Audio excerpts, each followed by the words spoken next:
أعوذ بالله من الشيطان الرجيم بسم الله الرحمن الرحيم الحمد لله والصلاة والسلام على رسول الله وعلى آله وصحبه وموالاه الحمد لله الذي أطعمنا وسقانا وجعلنا مسلمين.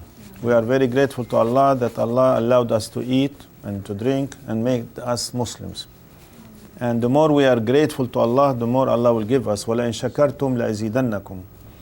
And we should be grateful to Allah subhanahu wa ta'ala because He created us. If Allah subhanahu wa ta'ala did not create us, remember that you are still soil and people will step on you. You are nothing. And we should be grateful to Allah subhanahu wa ta'ala that He made us a human being, not animals. If we were to be animals, to be slaughtered, to be eaten, metabolized, and defecated in the washroom. We should be grateful to Allah that He did not make us even pig or dirty animals, najis. We should be grateful to Allah subhanahu wa ta'ala when He made us a human being. He gave us the title to be the supreme creature. And this means that Allah subhanahu wa ta'ala subjugated the whole universe for us, the animals for us, the plants for us, the air for us, the sun, the moon, the planets, all for us. And we are for who? If we are for us, means we are parasite. And you know it from your background. A parasite is that creature that wants to eat everything and does not want to allow anybody to benefit from. To give an example, usually there are some individual Muslim, they say, Allah, you are for me, please, Ya Allah. My wife for me, my children for me, the whole Muslim for me, the whole world for me, and me for myself, and I'm for nobody. I said, you don't deserve to live on this planet Earth. What we need to be, while we are grateful to Allah, is to have the concept of symbiosis.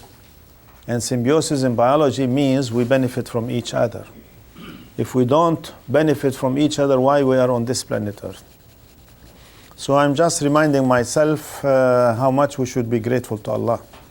Especially because Allah made us Muslims. And Allah kept us Muslims. And especially the immigrant, you should be doubly grateful, more than your relatives overseas in the Muslim world, that Allah brought you to America, to a kufr country, and still you are Muslim. It's not easy. Here, if you get out of Islam, people will say happy. But to stay a Muslim, and especially sisters, to stay Muslimah in America is not easy for you. For us, husband or man, it's much easier to stay Muslim. But you Muslimah, with all the characteristics of a Muslimah, it's not easy. So for you are going to be credited much more than us. The other thing, grateful, we should also be grateful to Allah that we came to this workshop. Otherwise, why to trouble yourself? Go home. To go home, so what? Why? Still sitting from morning till now? Who? The rest of the Muslims are sitting in their houses or shopping center or God knows. You insisted to come here for the love of Allah. And for every footstep you came for, Allah is giving you credit for every footstep up, one hasana.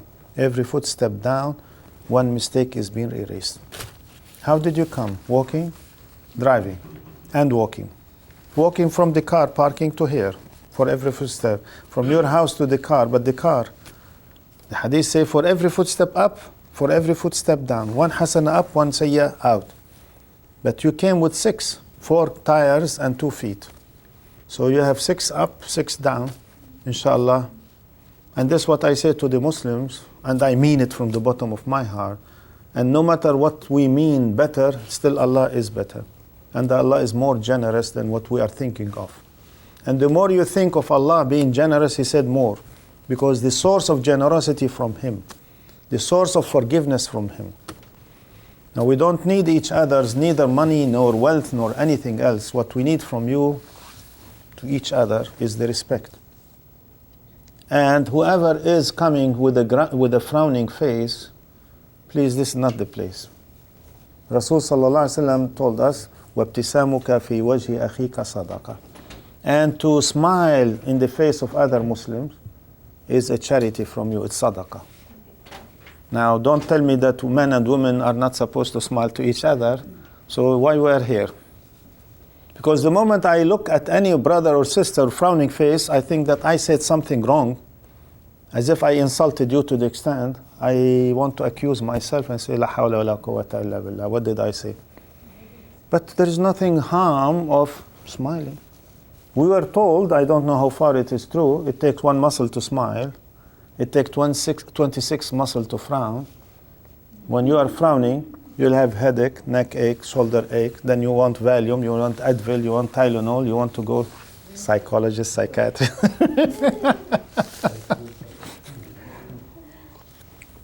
So you psychologists and psychiatrists, don't tell them frown and frown and frown to bring them to you to make money out of them.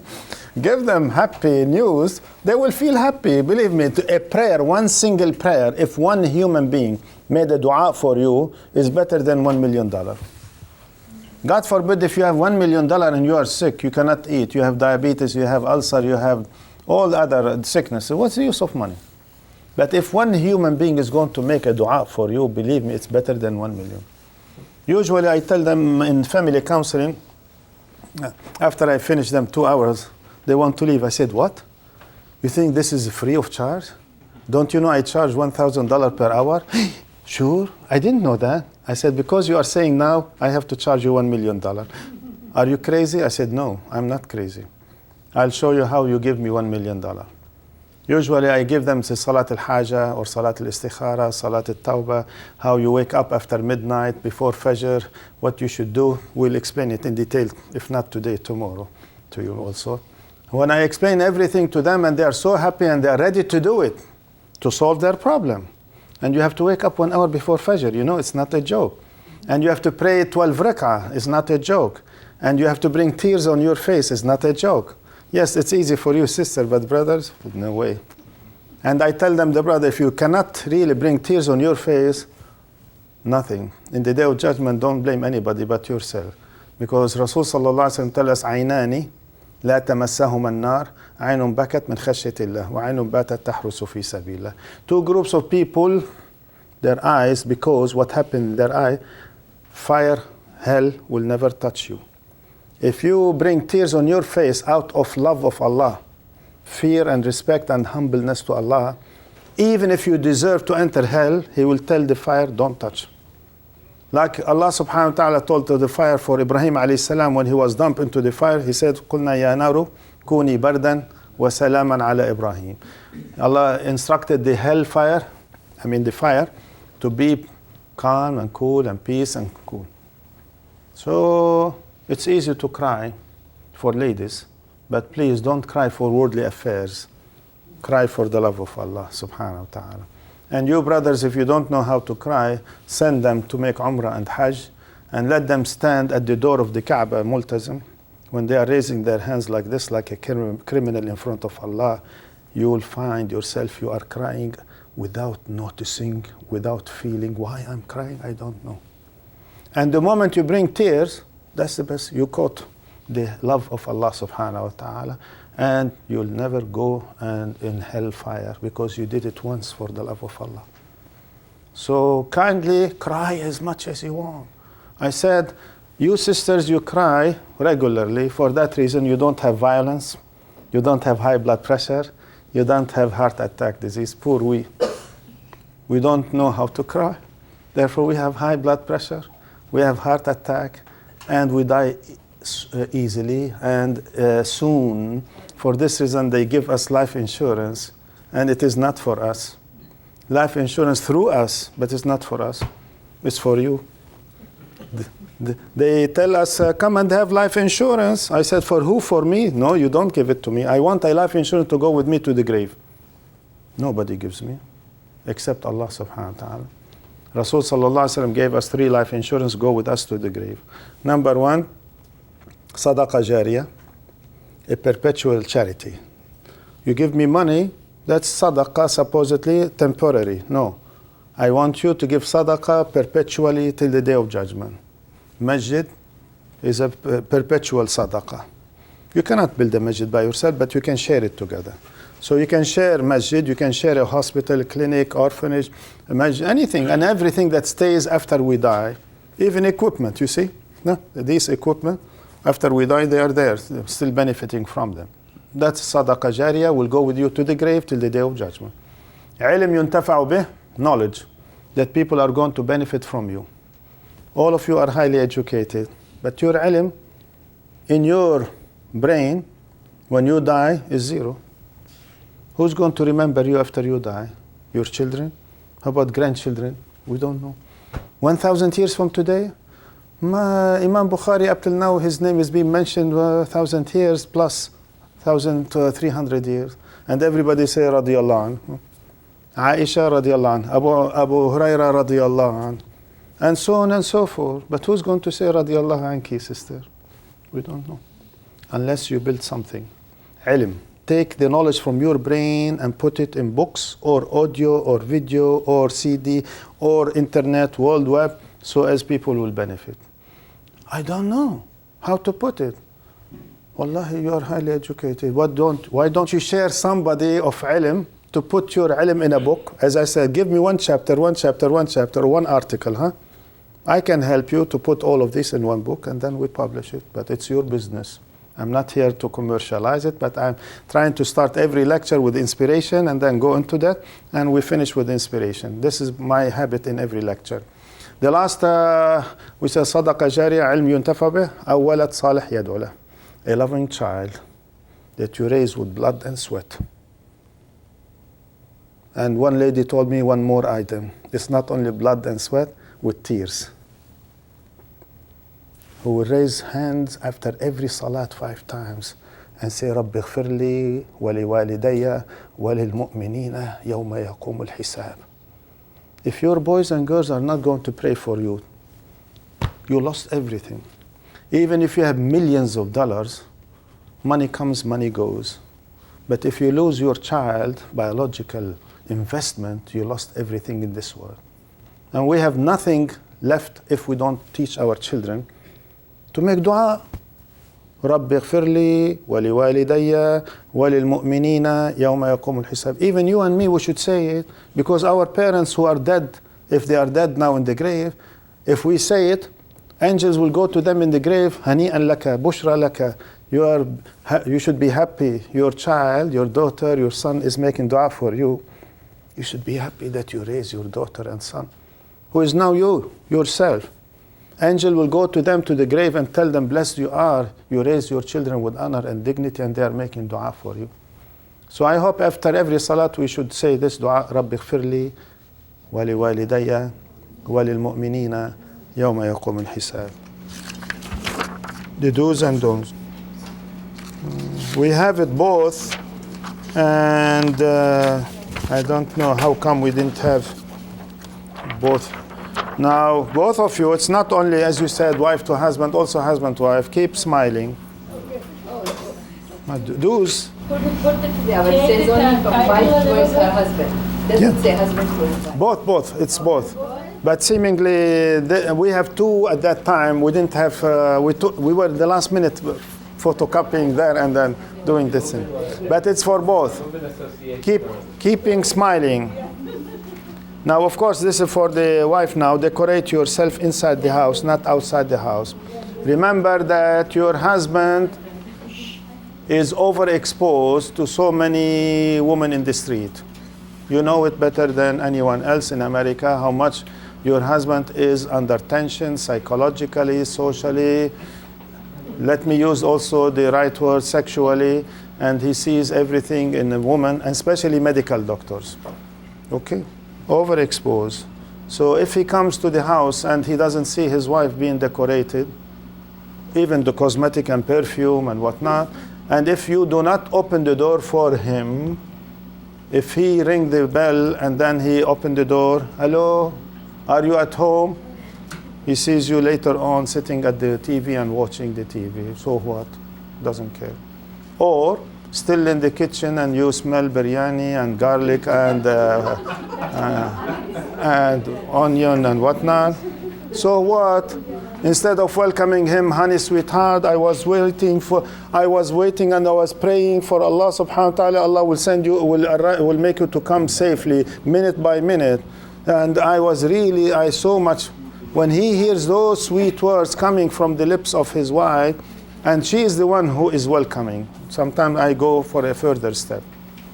You should agree among yourself in advance what time he is coming.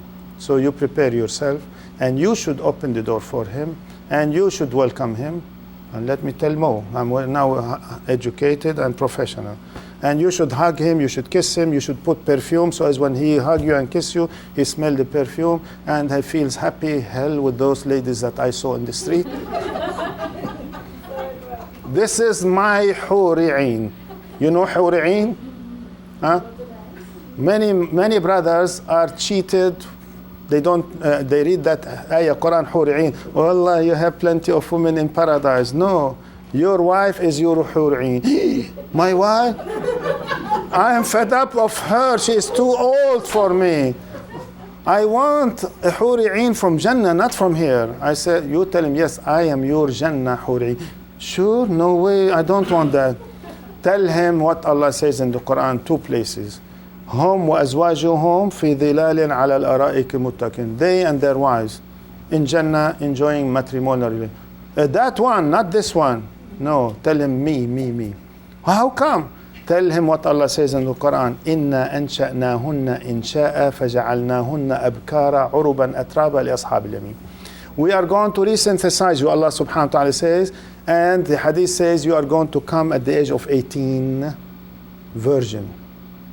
And you at the age of 25. The hadith says. The hadith says 25. It could be 30. It could be more. You wanted more?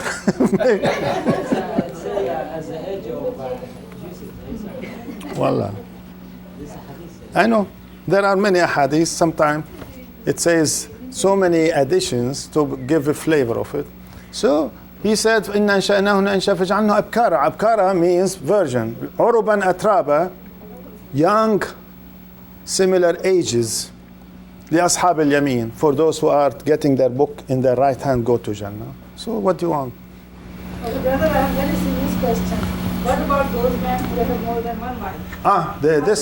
Exactly. This question was asked to Rasul sallallahu alaihi wasallam, even with a woman. She said, how about if we have married twice or 3 times, maybe the first one died, the second one divorced, and the third one we married. He told her, you will be with that whom you love more. So it's your selection, not his selection. Okay? It's your selection in the day of judgment. Now those huri'in, the extra, are for those who never married, huh? Okay. There are so many who never married. Then they will go and select from them, which is true. It's very logical, you see. But people try to misunderstand the teaching of Allah. But whoever says, I'm fed up of my wife, well, she's fed up of you too. So, but you have to remember, Allah is sending you wife for many reasons. To complement you, because you are not mature enough or completed enough. You are half, and the other half is your wife. Is it not true, Rasul sallallahu alaihi wasallam telling us, "An-nisa'u shaqa'iq ar-rijal"? A woman is the other half of the man, which means you, man, you are incomplete. You cannot complete yourself unless your wife is with you. So like this, amen. None of them is complete by itself. So the two together have to be together. And no one should say, I'm the boss. Man, you are half. How can you be boss? You are half. You are not complete unless me, myself, with you. So we take this attitude. Here, keep smiling, decorate yourself. Of course, you see 3 things that a husband, when he comes home, what he wants. He wants his wife, smiling, hugging, kissing, perfume, decorated, and he wants the food. There is a 3rd one, whether you like it or not, huh? No. What? When he comes home, he wants 3 things. Food. Huh? And what? Wife. Huh? He wants. What? What? Television. Huh? TV. No. I mean, when we say wife, means also not hugging, kissing. He wants sex. If you are not ready for that, so he's under psychological pressure, moral pressure, sex pressure, and whatnot, and therefore you have to release him from what he has seen outside. Of course, Rasul sallallahu alaihi wasallam told the man, beware, huh? Somebody came to him. Is it okay I have sex intercourse every day? He said, no, too much. He said, what do you mean too much? He said, once a week. Once a week? Too little for me. He gave him a permission twice a week. He said, no, too little. Then he told them only 3 times a week. Relax, give time for other things. But some people want more, some people want less. That is the prescription of Rasul. There is no shy. You see, we are talking to educated, highly educated brother, sister. You are also counselors. You are counseling. There is no harm of bringing all these matrimonial relationship that Islam has prescribed, so as you know how to tell. You may not be able to say to your children or whatnot, but you can say it to anybody. So I'm saying to everybody in that fashion. The other thing is try to praise your husband for little things he does. Call him sweetheart. What? Sweetheart? I cannot. Oh, I feel ashamed. Maybe before we got, when we were engaged, but now you tell your husband every night. What's his name? Ya Akhtar, come here. Like this? No. Don't you say Habibi Akhtar? Oh, no, it's up to you. See? Do you say to her Habibati? Yeah, I think I always beg him. Begum, it's okay. I don't. So unfortunately, many of us Muslims, unfortunately, I don't know about non-Muslim, but many of us Muslims, we feel shy to tell our wife Habibati or husband Habibi in front of anybody. What's wrong? You get credit from it, and that is the idea that crush his heart and stay in his brain and heart. My sweetheart is telling me Habibi. Here in America, we can use sweetheart. You want to use the English word? Say, my sweetheart. Your husband is a sweetheart for you, and you are a sweetheart for him. And there is no shame to say it in public. No, in Muslim, no. Oh, your first name? Shahida. You may tell her, Shahida, come here, Shahida. Is this the way we talk to her in public? No. There is no harm saying, my sweetheart Shahida, would you kindly?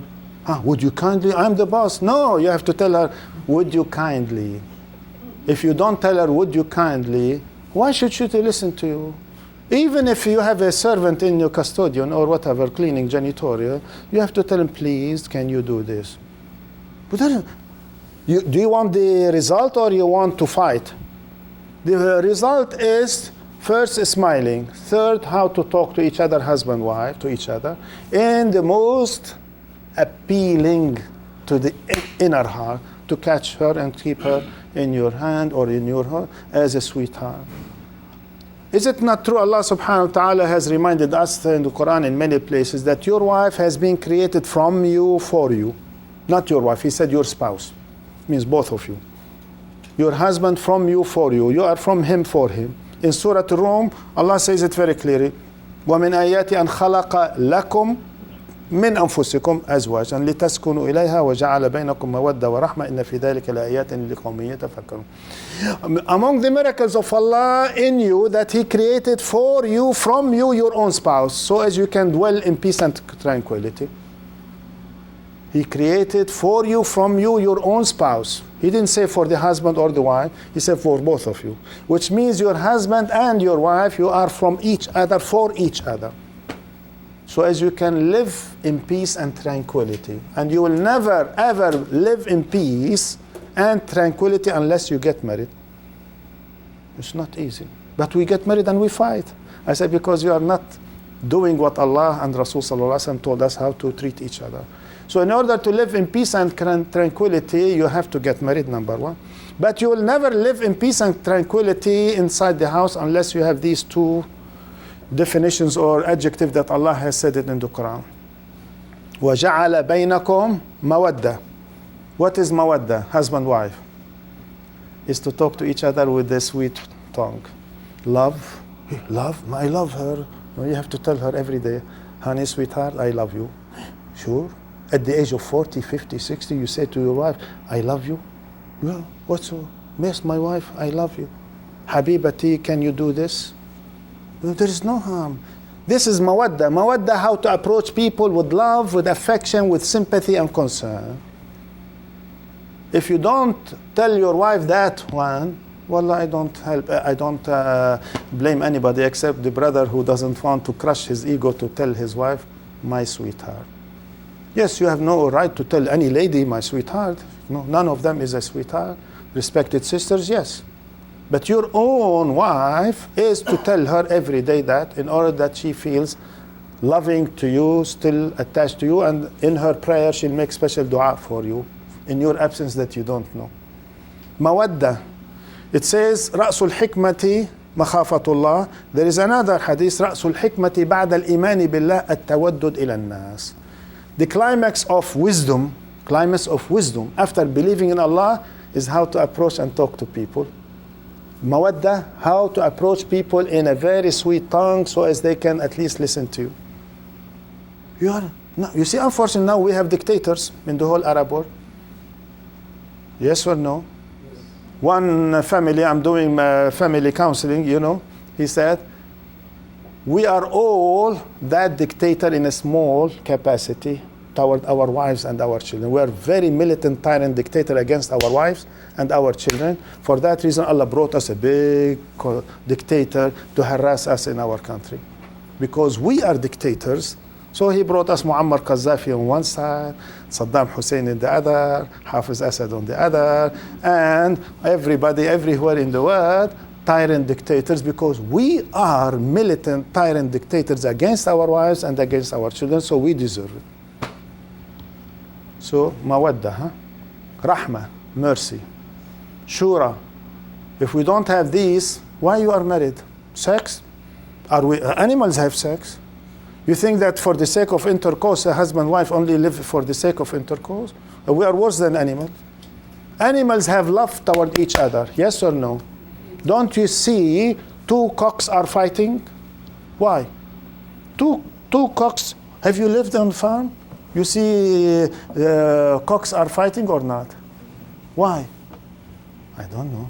Unless you take a course in animal husbandry. For the hen. You see? Very good. Why? She gave a clue, at least.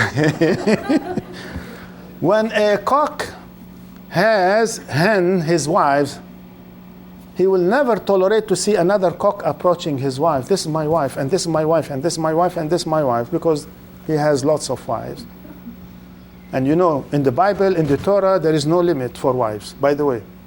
In the Christianity and Judaism, there is no limit for number of wives.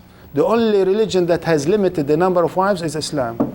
And Islam did not encourage extra wives unless there is a reason. Reason could be war, like Bosnia, what to do with the extra ladies. Either prostitute, mistresses, whatnot, God forbid, or you man, you assume a responsibility, have 2 or 3 in order to take care of them. Otherwise, there'll be vulgarity, immorality. But too much. You said, what can you do? So, the idea of, where are we now? Anybody can refresh my memory? They are fighting for the head. Yeah, God bless you. So the cocks are fighting among themselves, telling them, you crazy cock, get out of my way. This is my wife. You have no right to touch her. Do you see male goats? What they do? They do worse than that. They go and fight, head to head. Because of the same reason. In the Arab world, they say, rasak ras tais. Tais means goat, male, hardliner. There is no way of convincing you. They say much more about a man like this. Not only like a male goat, your head is like, even if you hit your head in the wall will be broken, but your head will not be broken. We cannot convince you. You are too tough for us. You are worse than a male goat. We shouldn't be like that. But at least, have you ever seen the moral life of a pig with his wife? We're still talking about husband-wife, huh? You didn't take a course in animal husbandry. See, a male pig, after he has sex with his wife, he leaves her. In front of him, she'll go to another, or another comes to her.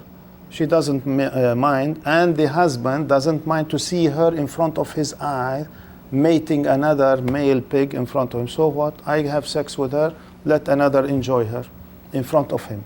Doesn't care. It's the worst animal ever that we have read about or knew about. Have you heard about the camel's life, morality? Listen, go to Arabian Peninsula, they'll tell you the life of morality of a camel. If a camel is mating his wife and he sees a human being, he leaves his wife and come and hit him, crush him on the earth, ground till blood comes from the head. You have no right to come and watch me when I am with my wife. That is the morality of a camel. There are some birds in Arabian Peninsula, similar thing. They'll follow you to chase you till they poke your blood from your head because you are watching that bird with his wife.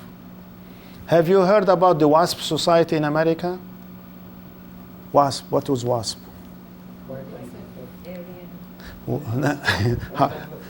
Yes, white Anglo-Saxon Protestant. In LA and Chicago and big cities like this, these are the white Anglo-Saxon. When they have parties in their scientific meetings, when they finish, they want to go back to their rooms in the hotel. Give me your wife, take my wife. In that night. They are doing it. Do you want to know worse than that? These are the white Anglo-Saxon. Now there are some crazy Muslims, crazy Muslims from Middle East. They are repeating the same misery of those. These are the byproducts of the American education system. Recently I have heard worse than that. Only last month I have heard something worse. Have you heard about the Muslim gay club? The Muslim homosexual club in LA? I said, why to call it Muslim? Say anything, but you don't abuse the word of Islam for the sake of doing immorality. This is the way to accuse Islam, and you and me are being accused innocently because they want to destroy the image of Islam by using the word Muslim. Like the American and the European were destroying the image of Islam by saying Islamic atomic bomb. Is there something in technology called Islamic atomic bomb? No. They want only to defame Islam. Now, I'm sorry to go too far. Respect his parents. The reverse is true. You, husband, you respect her parent. Be good to his in-laws. And you should be good to her in-laws. And typographical mistake? No. 911, you know it. 411, you know it. It's not 411. 900, never use 900. You know what is 900, huh? And now there is, of course, 800, it's easy if you can get it. Now, 111, when both of you are in trouble, don't call the police. Go and call Allah, 111. When you make Salat al-Haja, after midnight, before Fajr, which we'll tell later about it, and cry to Allah, Allah will send you angels and send him angel to crush his ego and make a mistake in life in the same day. But don't curse him, it might come to you. Never ever curse anybody by telling you, Allah, please send him to hell, please Allah, send him a police, please, it will come to you. Because any time I make dua negatively against anybody, he or she may not deserve it according to Allah, it may be according to me. The dua goes there, evaluated. He says it's not acceptable, evaluated not. So it comes back on you. So don't curse anybody. Say, Allahumma hdi qawmi fa innahu la ya'lamun. Rasul sallallahu alaihi wasallam, did he curse anybody? Honest to God, you all together, you have read Islam as much as you want. Get me a single story that he cursed people. Even Rasul sallallahu alaihi wasallam, when he was reading Qur'an about Nuh alayhi salam who cursed his people. Yes or no? Nuh cursed his people. Musa cursed his people. And you know what happened to the people, Pharaoh. And even Isa alayhi salam in the day of judgment say, I have nothing to do with my people who refused to accept me. Except Rasul sallallahu alaihi wasallam used to cry when he read those verses in the Quran. He used to say, Ummati, Ummati ila yawm al-qiyamah. My ummah till the day of judgment. I'm worried about anyone who says La ilaha illallah Muhammad Rasulullah. I am their defendant, I am their lawyer, I am their advocate till the day of judgment. Now, when you want to go to day of judgment, is he going to be your shafi'ah? We have been told that he's going to be. Where you are going to find him? Gates of hell. The gates of hell. That's it. That's it? At the council. That's it? Several places. A young teenager used to be with Muhammad sallallahu alaihi wasallam every day, shoulder to shoulder. And once he was praying with him, you know, Rasul sallallahu alaihi wasallam in his tahajjud in one night, in one rak'ah, he read Fatiha, the whole Surah Al-Baqarah, the whole Surah Al Imran, the whole Surah Al-Nisa in one rak'ah. That young boy, Mu'az ibn Jabal, he thought that now Rasul sallallahu alaihi wasallam is going to finish the whole Quran in. Then later on, Rasul sallallahu alaihi wasallam appointed him to be the imam in his village community. He started making Isha 2 hours. 2 hours Isha? Would you bear 2 hours? A young boy leading your salah? They complained to Rasul sallallahu alaihi wasallam and say, Ya Rasulullah, you send us Muaz ibn Jabal, he keep us 2 hours standing. Afattanun anta ya Muaz, 3 times. Afattan, are you making fitna? He said, well, what did I do? I am praying.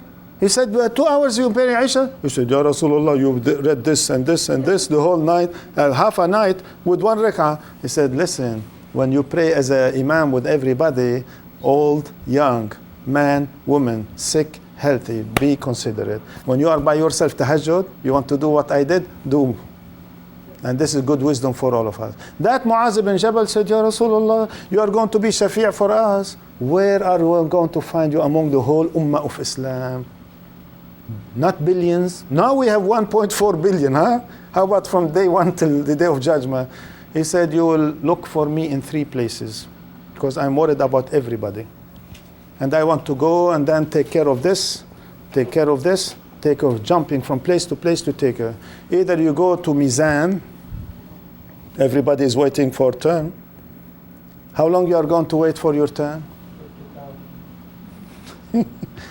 See, in the day of judgment, sun goes up, it will never come down, and it is one day.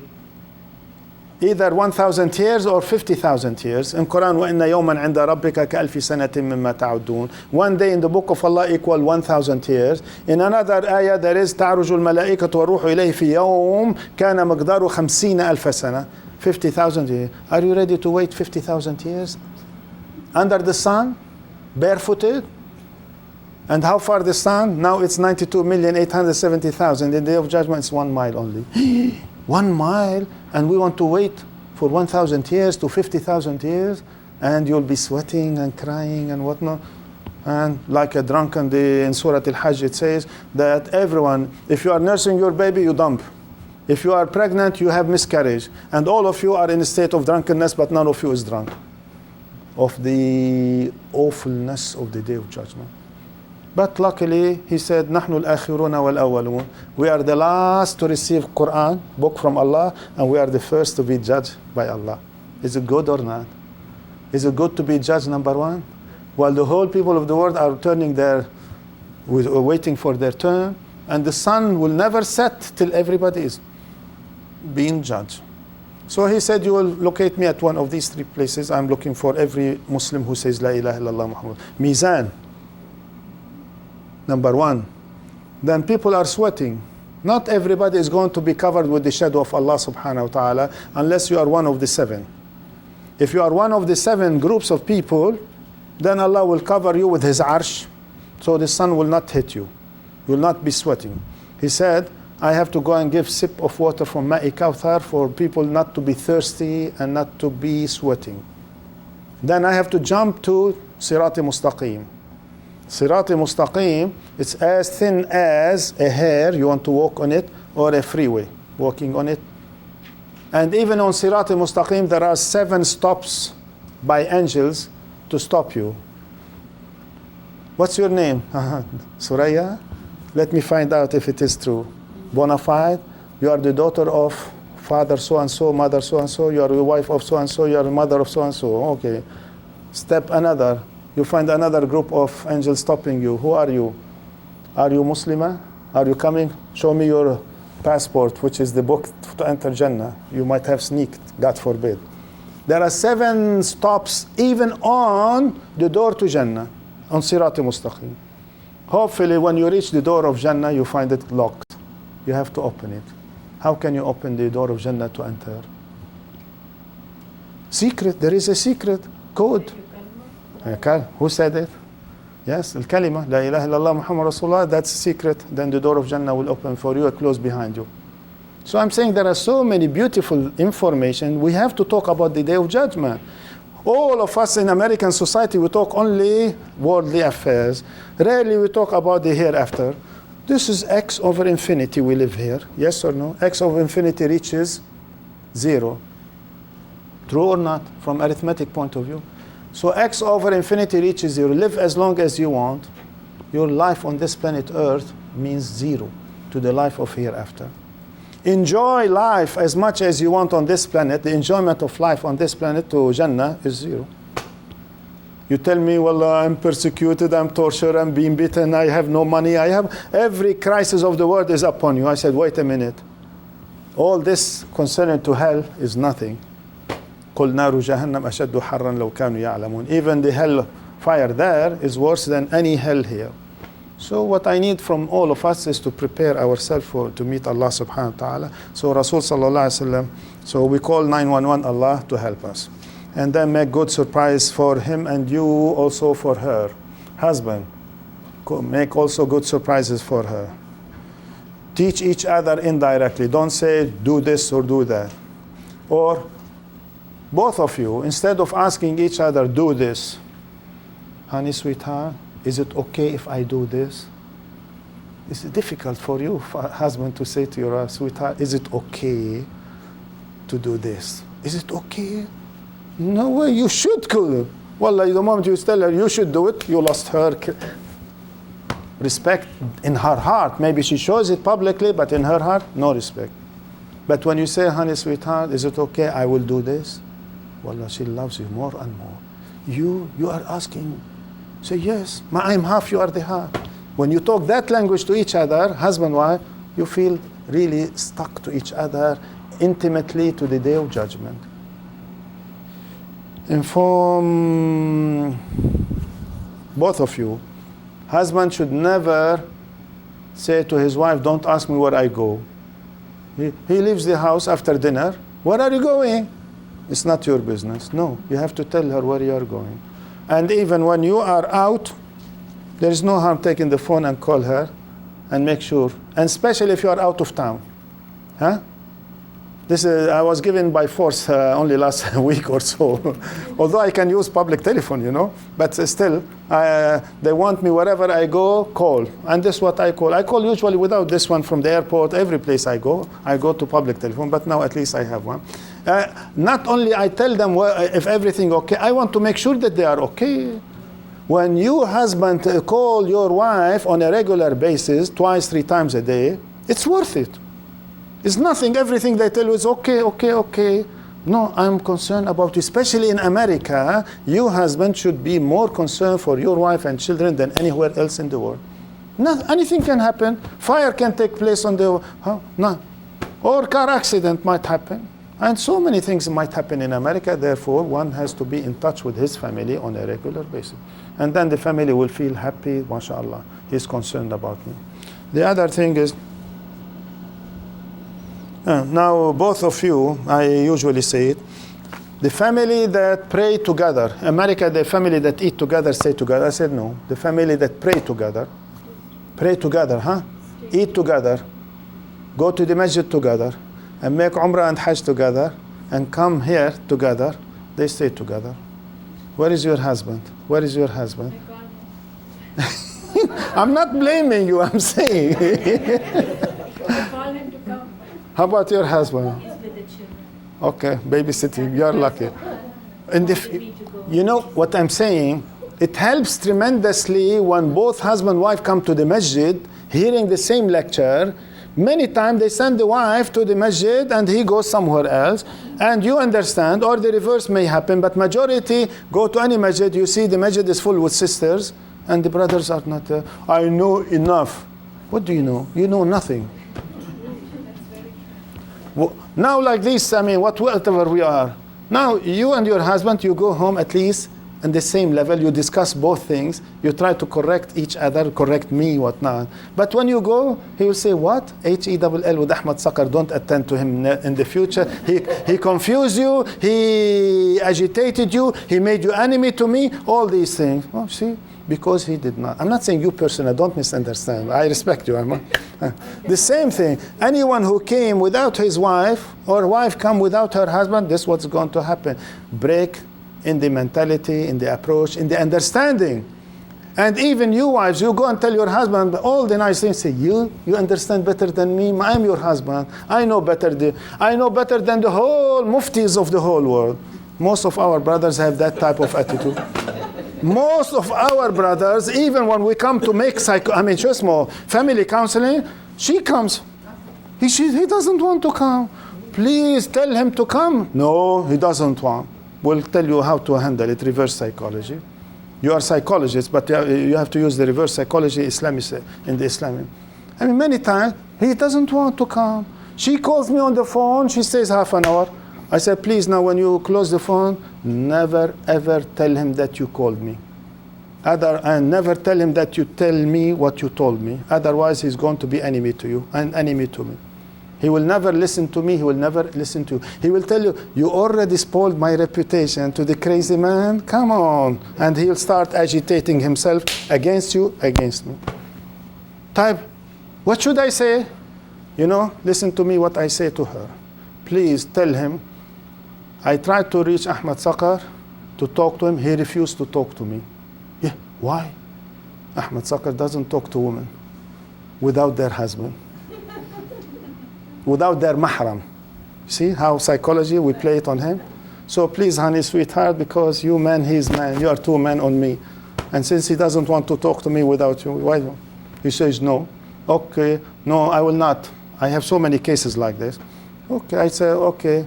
He will tell her, okay, give him appointment.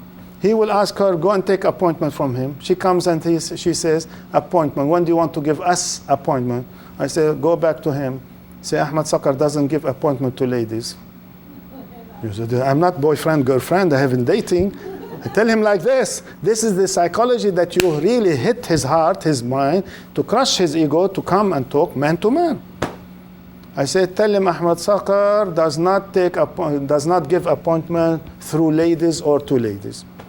The husband has to talk to me and he has to make appointment for you with me. In this way, we play reverse psychology. And she might have talked to me half an hour, never ever said anything. I'm sorry. Never ever say that you have talked to me all this information. And even if we come and sit three together, I pretend I know nothing, blank. And you pretend, don't talk. Huh?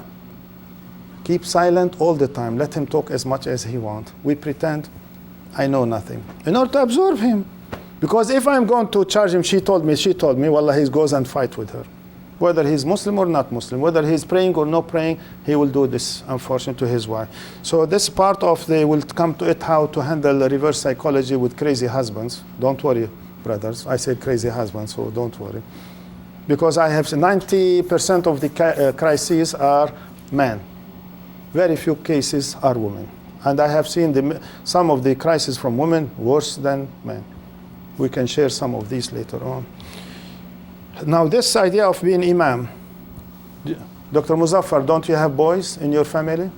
If they are living in your house, what you should do, what I do, I tell one son, you give adhan. The other son, I say, give iqamah. The third one, I say, be our imam.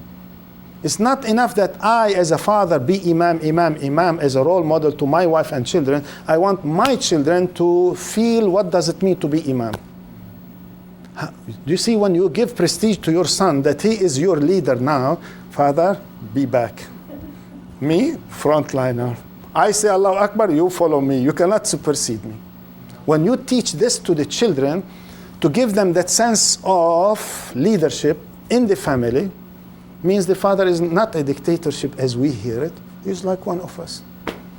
When the son is going to feel giving adhan inside the house, then in the masjid he can give it easily.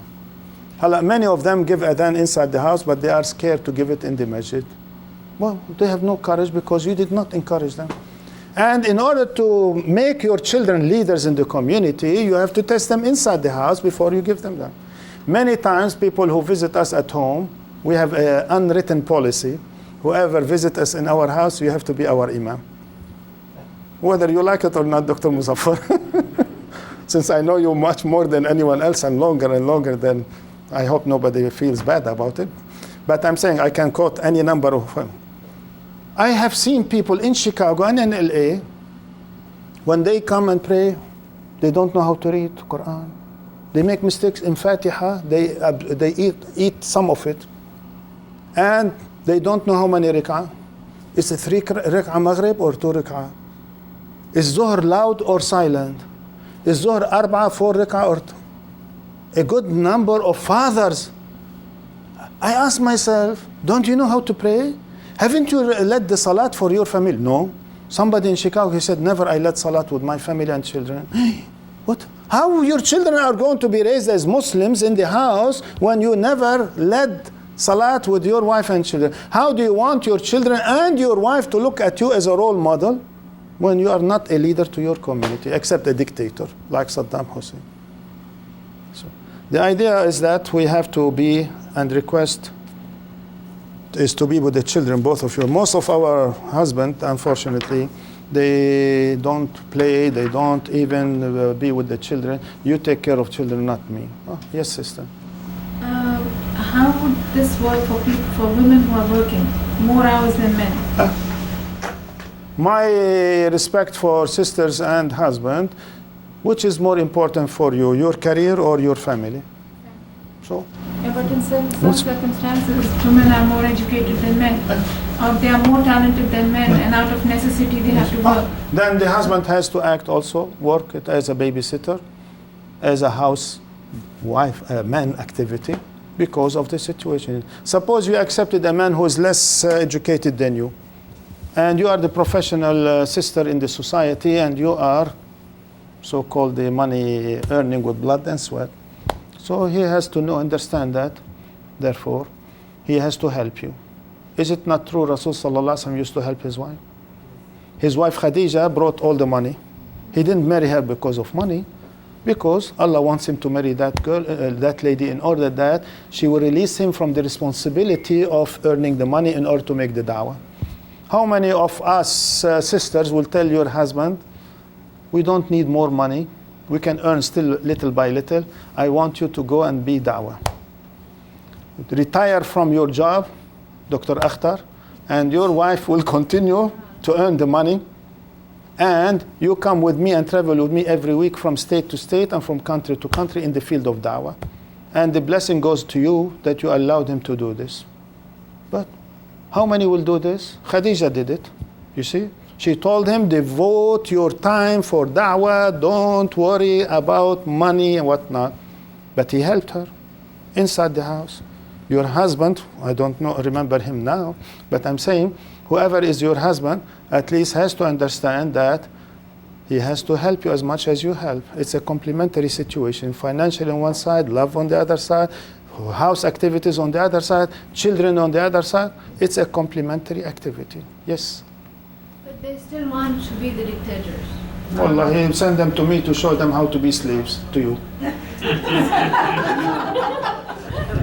you know, brother, there have been several cases that I have seen, and they not only did not make money, but they badly invested wives' money. Yeah. And they have wasted somewhere between like $200,000 to $300,000, and they still want to dictate women, and they think, oh, you should be under their thumb.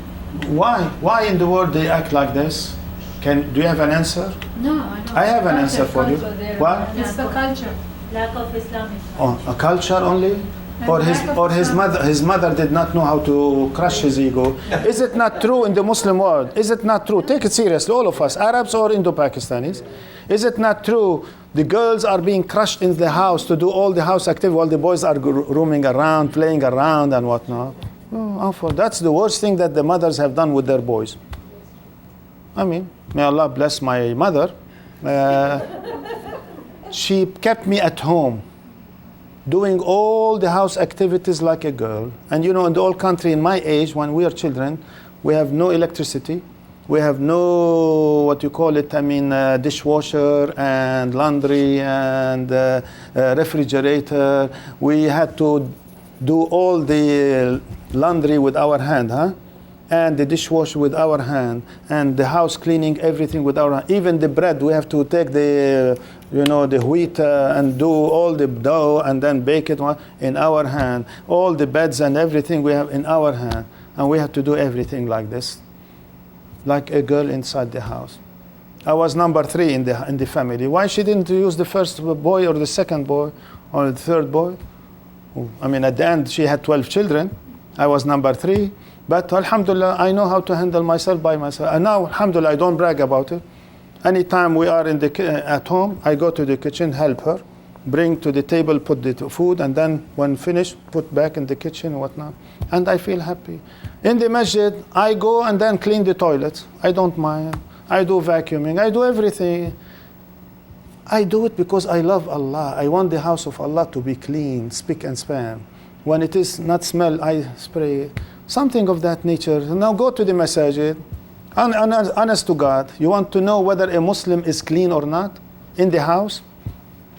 Don't sit in the living room or family room. Go to the kitchen and the toilet and see whether they are clean or not. What was it? They tell you when you go to a Muslim family, don't go to the kitchen and don't go to the toilet. But if you want to allow your daughter or your son to marry from that family, go to those two places.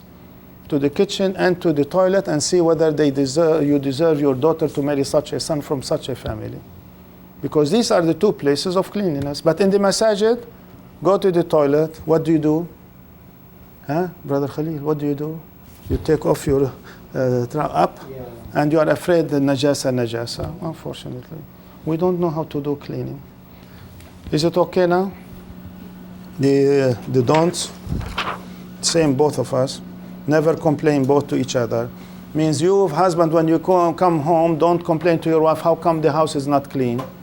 What did you do today? You didn't do anything. What did you, even if you are a housewife, I'm not working, huh? Nothing. She's doing dishwashing. She's doing the laundry. She was ironing. She was vacuuming. You don't see these. She was maintaining the bed properly. You don't see these. And she was in the kitchen cooking. You don't see these. What did you do? Doing nothing, huh? I don't know why these crazy husbands have that attitude toward their wife by complaining very harshly. Instead of coming and even see something wrong, don't tell her wrong. You can do it yourself. She will feel happy that you are complimenting her in fixing the house. And when there are the children, go and then live with them, hug them, kiss them, play with them. No. If you have grandchildren, play with them. Keep half an hour with the grandchildren. Those who are, how many of you have grandchildren? Nobody? No grandchildren? Nobody? Well, I know you are very young. Doesn't mean age is make you grandchildren. No. You may be 35 and you may have X number of grandchildren. It happens. But I'm saying even when your children are going to get married and have children, please give time to grandchildren. Believe me, you will find yourself more attached to grandchildren than to your own children.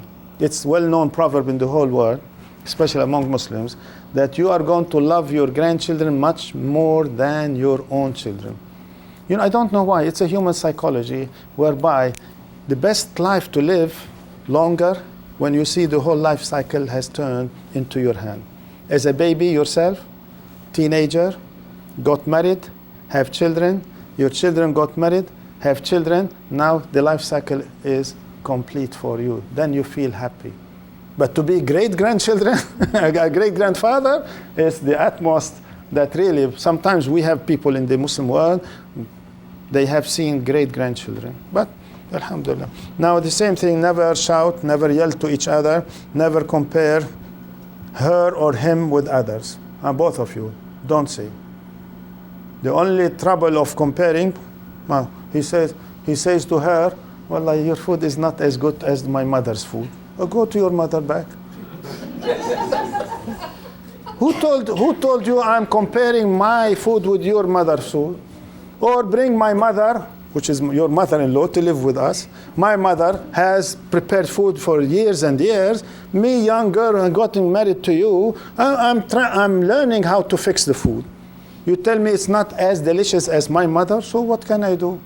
So even if it is not as delicious, why don't you one day prepare the food for her and show her what a delicious food is?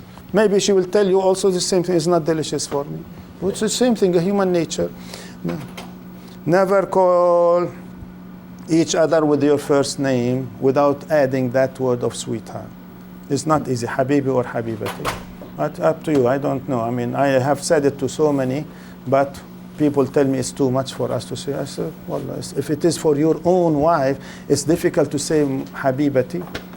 In the Arab, we say not only Habibati, Muhjata Qalbi. What is muhjata qalbi? Close to my heart, sweetheart. Nearer to my heart. It's not only closer to the heart, also qalb is heart. Muhja is the real heart. Without that, my heart is crushed into pieces. Yani, my heart is not going to be flourished without you. I'll be depressed the rest of my life if you, my wife, is not part of my inner heart. Muhja is the inner heart. You are part of my inner heart. Wallah, when a wife hears that from her husband, she loves him so much. And no, never spend too much. What? There's no word of that in Right. English. Say sweetheart. Sweetheart doesn't mean sweetheart. We are saying sweetheart, but habibati, sweetheart. But I mean, muhjata qalbi is too deep rooted that it's not sweet only. It's part of the inner heart. Without you, my heart is crushed into pieces. Now, the idea of spending too much money, either husband or wife spend too much money, unfortunately. And at least I have seen a case whereby the wives were telling their husband are still graduate student at the university with scholarship, sweetheart, today I saved you lots of money. You know, in the grocery store, it was 10% discount. In the department store, 25%. So whatever we spend, we saved you 25%. But he told her, you are spending the money. She said, no, I saved you 25%, but you spend it. So try to not to spend too much on clothing. I know a large number of sisters and brothers, for every week they have to have different clothing. Or for every visit, tomorrow you'll come with different clothing. Why? Oh, they saw me with this dress. Tomorrow, in the morning you wear one dress, in the afternoon another dress. Why? People don't care what dress you have, whether it is the same dress or different dress. Who cares for it? No, I want to make sure that people will not tell me how come I have only one dress. La hawla wa la quwwata illa billah. The early Muslims, Abu Huraira radiallahu anh, yes or no? You know what he said? He was appointed by Rasul sallallahu alaihi wasallam to be the chief of 70 of them. They were called Ahl al-Suffa. You know Ahl al-Suffa? These are 70 men who were devoting their life and they quit their businesses and they want to be da'iyah, to make the da'wah. They stayed at the door of Rasul sallallahu alaihi wasallam. Whenever he comes out of the house, they are the first one to receive the revelation. Ahl al-Suffa, the people of Suffa. Now, how many of you made Umrah or Hajj? You know the house of Rasul sallallahu alaihi wasallam, which now is a grave. From the north side, there is a passage for people to go back and forth. At the higher level, that is the place where Rasul sallallahu alaihi wasallam used to get out of it, high. And then you go down and then pass. People were sitting on the other side, 70 of them waiting. And Rasul sallallahu alaihi wasallam appointed Abu Huraira to be the chief, supervising them. They were business people, they quit. They have no food, no money, no clothing. You know what Abu Huraira used to say? He looked at everyone, 70 of them, 70, huh? He said, none of us had a long clothing. All of us have short one. Either we have to sit like this and hide our legs from being exposed, or we stand up and bring the thawb a little bit down, our chest is shown. We are too poor to buy a second cloth or a long one. Only one, and short. They were business people, they quit. They didn't want anything. See how much Allah is rewarding Abu Huraira and his people. Suffa, radiyallahu anh, radiyallahu. The other one, another Sahabi used to say, listen brothers and sisters, husband, wife. He used to say, they didn't want anything of this life. Only one thawb. You know thawb? Kurta? One thawb for me and for my wife. Whenever you want to go out, you wear it. When she wants to go out, you sit at home, she wears it. How many of you are ready to do like this? None of us. Go today to your closets and see how many dresses you have, and how many jacket or suit you have, and how many shoes you have, and how many scarf you have, and how many, and still you are not satisfied. And every time you want to come with a different clothing. And many Muslims are dying out of hunger, here or abroad. And we have now orphan Muslims in America where husband died for one reason or the other, and the children are left behind. And the widows are crying. And I have a good number of them in our neighborhood, but who wants to help? You think you are happy, rich, and everything, you think everybody is like you.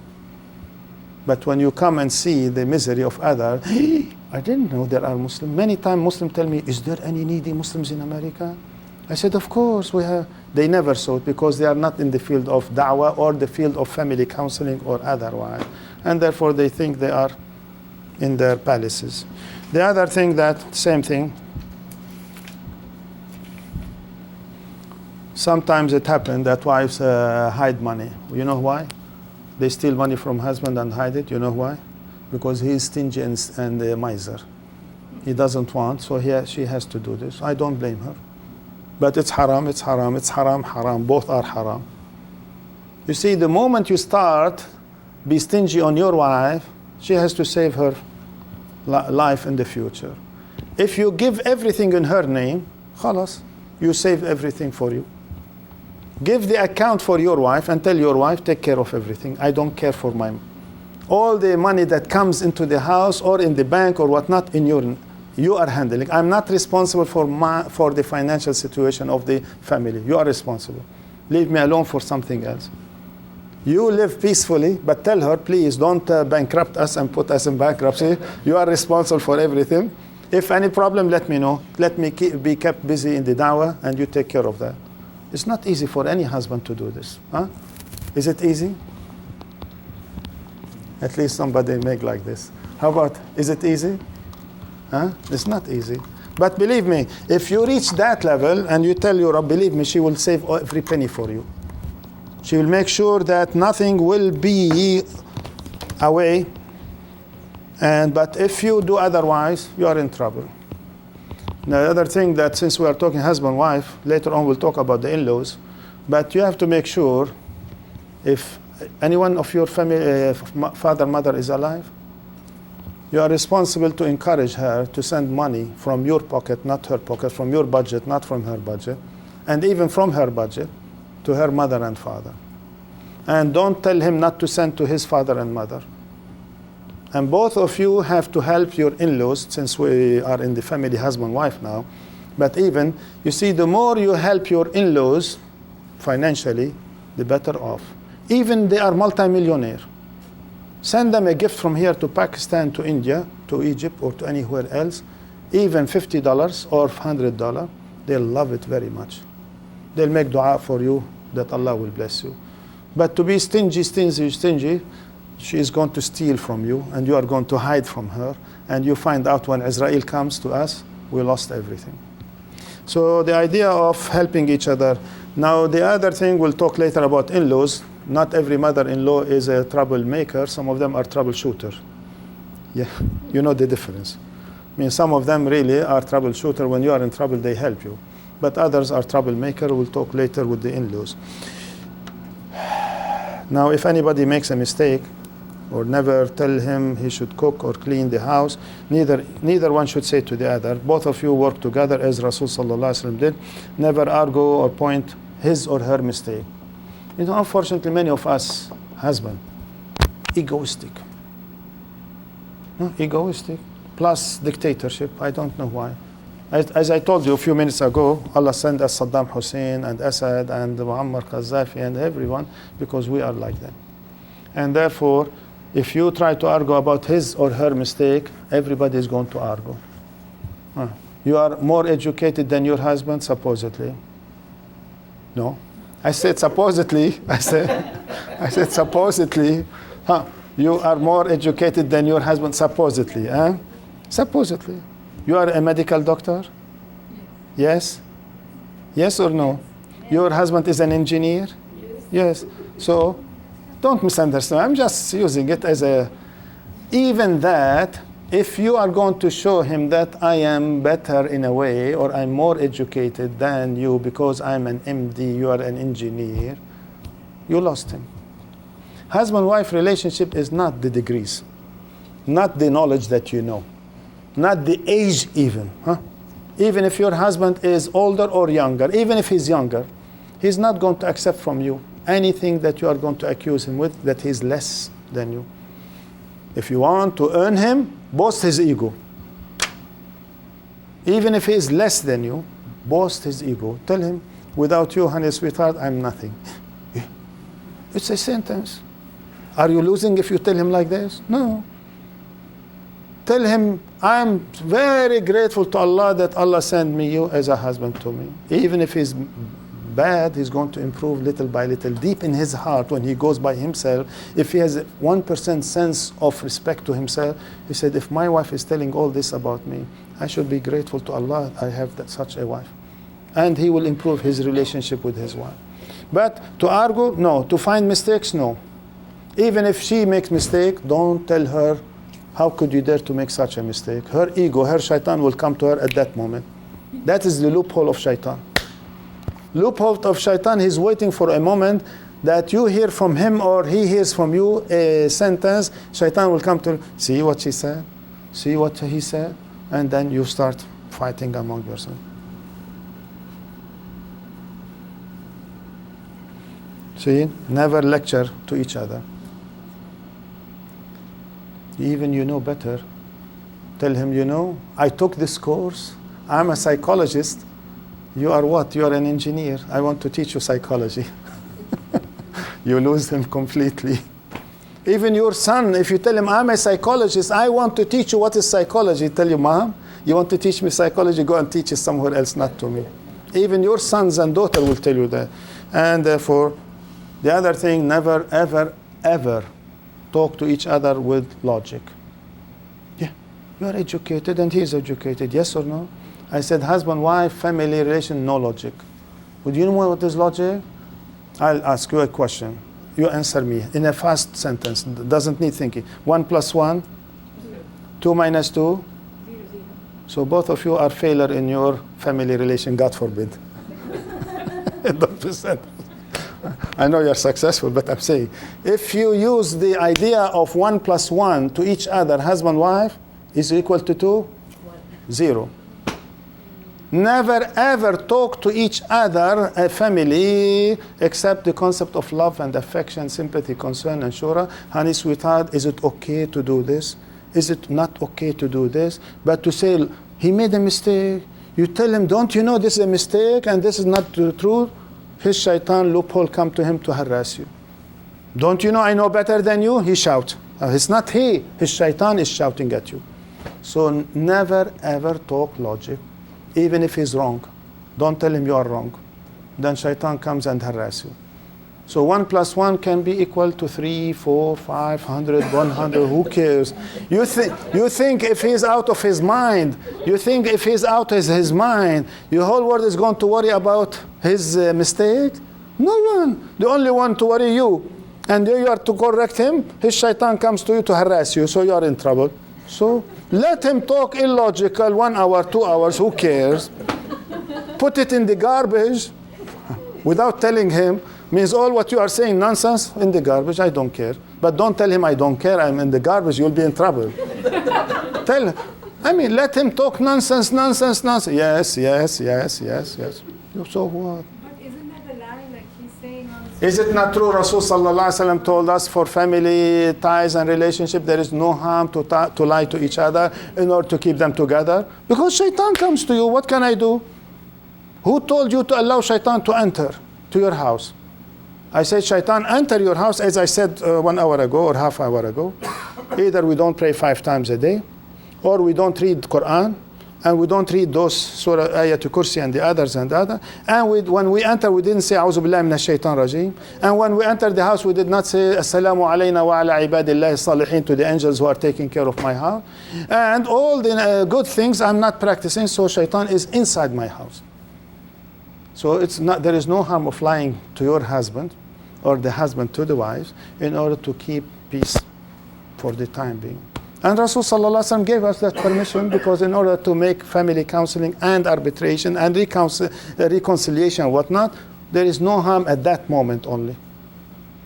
But it's up to you. I mean, my love for you is never talk to each other with logic unless you are doing something else. And even logic to logic sometimes work, but sometimes doesn't work. So suppose I said 2 minus 2. You said equal 0. No.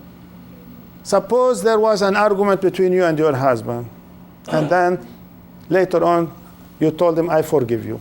And he said, I forgive you. You think after a week or 2 or a month, he will not come and remind you of that mistake? Don't you remember last year you said this and this? Yeah, honey, sweetheart, didn't we say, I'm sorry? And you said, I forgave you. Why in the world you are bringing it again and again? Because 2 minus 2 will never, ever be 0. There is precipitate. And shaitan will come and pick it up after a year and remind him to remind you to harass you and harass him both at the same time, and he bring it later. So 2 minus 2 may not equal to 0 at all through our life history. But if shaitan bring it back, don't you have a shock absorbance? Say yes. I'm sorry. Say again, I'm sorry. So what? I will say to you, I'm sorry. But man, to say sorry to sister? Huh? Not only to wife, even to a sister in the street, in the community. Yes, you have to crush yourself, and I have to crush yourself. I have to tell you, sister, I'm sorry. Would you kindly forgive me? In public. Everyone has to crush his ego in public and say, I'm sorry to the sisters if I have said anything to you. It's up to you if you want to forgive me or not. If you forgive me, you get credit. If you don't forgive me and you make mistake, you go to Allah. Allah will tell you, I will not forgive you. Why?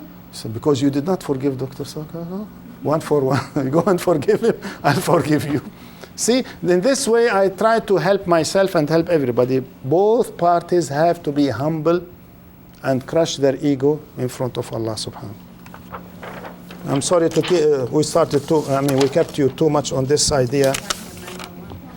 We told them about it. Yeah, we told. Now the other thing, counsel. Do you want to continue or take a break? 5 minutes? Or I'm not tired. If you are tired, we'll give you a break. Fine. Okay.